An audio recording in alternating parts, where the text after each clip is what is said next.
नमस्ते सुमहामाये, श्रीपीठे सूरपूजिते, शंखचक्र गदा हस्ते, महालक्ष्मी नमोस्तुते.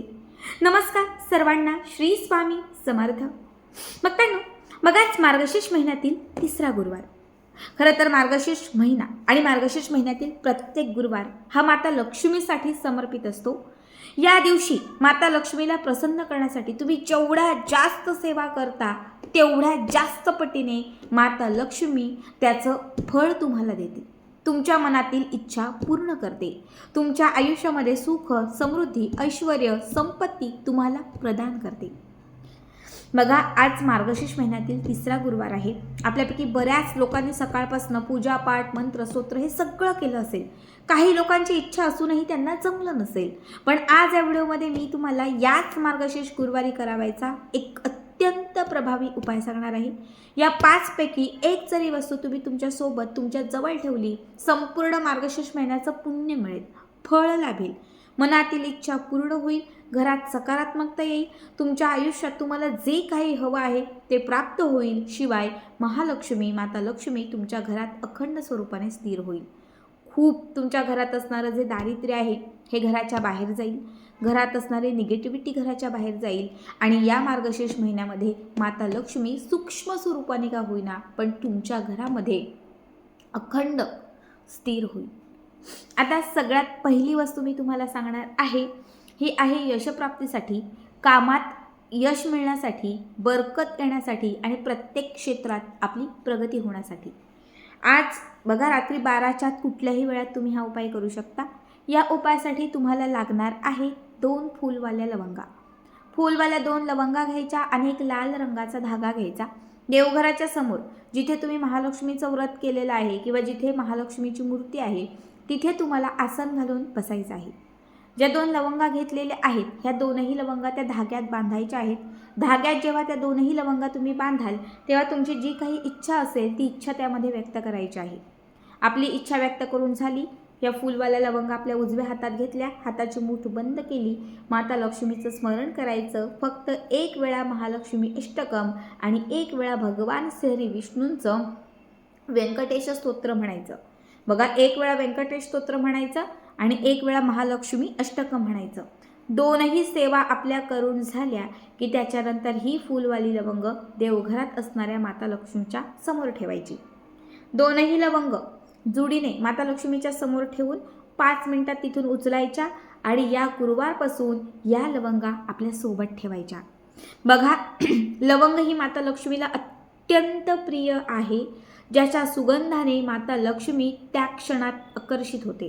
गुरुवारच्या दिवशी जर तुम्ही जुडीने ह्या लवंगा घेऊन इच्छा व्यक्त करून त्या बांधून माता लक्ष्मीच्या समोर अर्पण करून जर तुम्ही त्या तुमच्यासोबत ठेवल्या तर त्या लवंगा तुम्हाला सिद्ध होतील.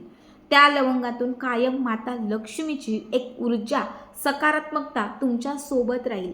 ज्यामुळे त्या लवंगा तुम्ही जर तुमच्या सोबत ठेवल्या, खिचात ठेवल्या, पाकिटात ठेवल्या तर कायम माता लक्ष्मी तुमच्या अवतीभोवती राहील. पैसा खूप कमी खर्च होईल, कामात यश मिळेल, प्रगती होईल, धन, वैभव, ऐश्वर हे तुमच्याकडे चालून येत जाईल. आता मी तुम्हाला दुसरी वस्तू सांगतेय, तुरटी. सफेद रंगाची तुरटी ही धनाला खेचून आणते. सफेद रंगाची तुरटी ही घरात असणारी अवलक्ष्मी आणि निगेटिव्हिटी घराच्या बाहेर काढते. बघा, जर तुम्हाला धन हवं असेल, पैसा हवा असेल तर आज गुरुवारच्या दिवशी एक तुरटी तुम्हाला सफेद रंगाच्या कापडात किंवा कागदात ठेवायची आहे. छोटं कागद किंवा कापड घ्यायचं, त्याच्यामध्ये ही तुरटी ठेवायची. तुरटी सफेद कापडात किंवा कागदामध्ये बांधायची. तयार केलेली तुरटीची जी पुडी आहे ही माता लक्ष्मीच्या समोर ठेवायची. माता लक्ष्मीला त्यामार्फत आपली जी काही इच्छा असेल धनाची ती सांगायची आणि त्याच्यानंतर ती तुरटी माता लक्ष्मीच्या जवळून उचलून मिठाच्या डब्यात ठेवायची. आपल्या घरामध्ये जिथे मिठाचा डबा असेल, वापरायचं जे कुठलं मीठ ठेवताय त्या मिठाच्या डब्यामध्ये ही तुरटी ठेवायची. बघा, मीठ हे लक्ष्मीचं स्वरूप आहे आणि तुरटी ही लक्ष्मीला खेचून आणते. जर पांढऱ्या कापडात किंवा कागदात अभिमंत्रित केलेली तुरटी जर आज गुरुवारच्या दिवशी तुम्ही मिठामध्ये टाकली तर तुमच्या घरात माता लक्ष्मी कायम बंदिस्त राहील. म्हणजे खूप कमी खर्च होईल आणि तुमच्या घरामध्ये लक्ष्मी जी आहे ही नेहमी टिकून राहील.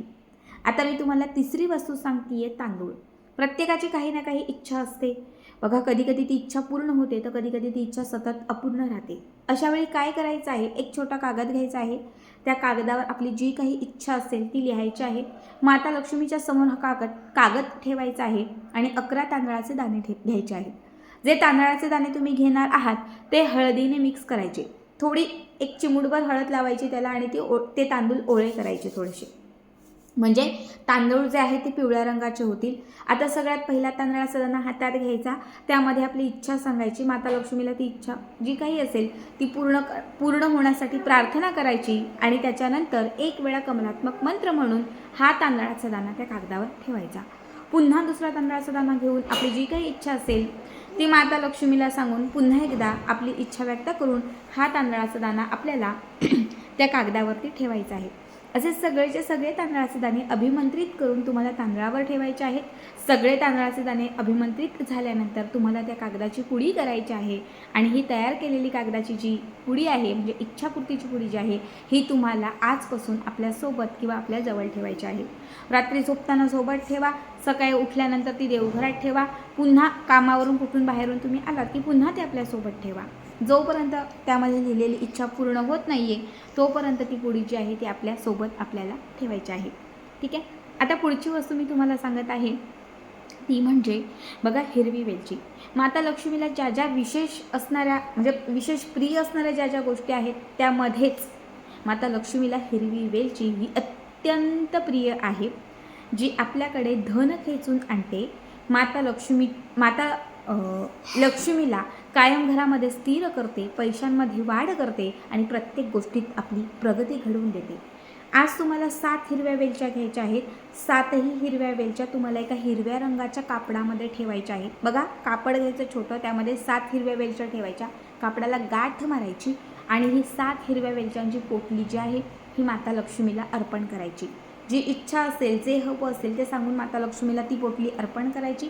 अर्पण करत असताना फक्त तुम्हाला माता लक्ष्मीचा जो सिद्ध मंत्र या मार्गशीर्ष महिन्यात आहे तो म्हणजे महालक्ष्मी अष्टकम, तो मंत्र म्हणायचा आहे. नमस्ते सु महामाये श्रीपीठे सुरपूजिते शंखचक्र गदा हस्ते महालक्ष्मी नमस्तुते. तुम्ही यूट्यूबला गुगलला कुठेही सर्च करा, सहज येईल. जी आपली माता लक्ष्मीची जी पोथी आपण वाचू गुरुवारी, त्या पोथीमध्ये सुद्धा शेवटच्या पानावरती महालक्ष्मी अष्टकम आहे.